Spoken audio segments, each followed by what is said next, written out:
কি হয়েছে? কয়েকজন ছেলে সম্ভবত আমার পেছনে আসছে খারাপ উদ্দেশ্যে। আমাকে বাঁচান।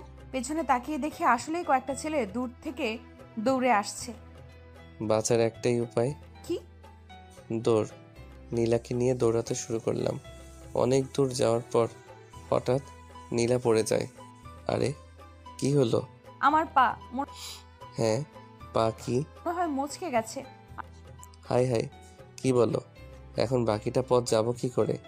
নীলা আমাকে ধরে ওঠাতে চেষ্টা করে, কিন্তু পারে না। আমি আর হাঁটতে পারছি না। উফ, এখন আমায় কিছু করতে হবে। কি করবে? দেখো। এই এই কি করছো? আশ্চর্য। নীলাকে কোলে তুলে নিই আর তার ব্যাগ কাঁধে নিয়ে হাঁটা শুরু করি। এই নামাও। তোমাকে নামালে আর বাড়ি যাওয়া হবে না, সো চুপচাপ থাকো। হুম। নীলা আমার দিকে এক দৃষ্টিতে তাকিয়েই আছে। এভাবে তাকিও না, প্রেমে পড়ে যাব। পরে কি হবে?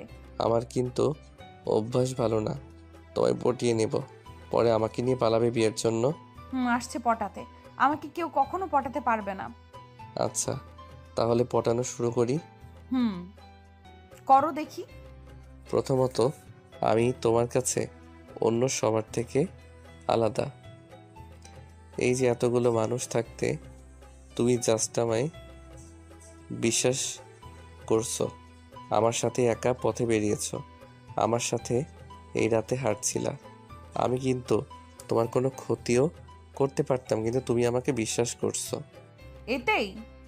আরও আছে, আমি তোমাকে কোলে নিলাম, তুমি কিন্তু তেমন কিছুই বললে না। অন্য কেউ হলে তাকে জুতা পেটা করতা। আর সবচেয়ে মজার কথা, তুমি কখন যে আমায় আপনি থেকে তুমি করে ডাকা শুরু করেছো নিজেও জানো না। তাই তো। Something something nothing. Something something. উফ, নাথিং। এবার মুখ বন্ধ করো। খালি পা মচকেছে বলে, নইলে তোমায় পিটিয়ে ল্যাংড়া বানিয়ে দিতাম। হা হা হা। চুপ। দেখলা কিভাবে পটালাম? কচু পটিয়েছো, একটুও পটিনি। আচ্ছা, এই নাও এসে গেছি। নীলাকে নিয়ে একটা চায়ের দোকানে বেঞ্চে বসালাম। নীলা শুধু চারপাশটা দেখছিল। একটা শব্দে তার ঘোর ভাঙে।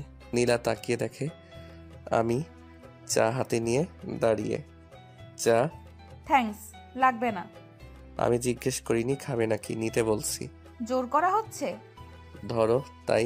আজব তো। একটু আজবই। নীলা চায়ের কাপ নিয়ে চা খেতে শুরু করলো। আজব তো। চারপাশটা অনেকটাই নীরব। ঝিঝি পোকার আওয়াজও শোনা যাচ্ছে। নীলা আর আমি এক বেঞ্চে বসে আছি, বাস আসার অপেক্ষা করছি। আশেপাশে আমাদের আরও কয়েকজনকে দেখতে পেলাম। একটু ঘুমের ঘোর ঘোর লাগছিল, তখনই বাসের হর্ন পেলাম। উঠে পড়লাম, ব্যাগ নিলাম, নীলার দিকে তাকালাম। আমার মনে হয়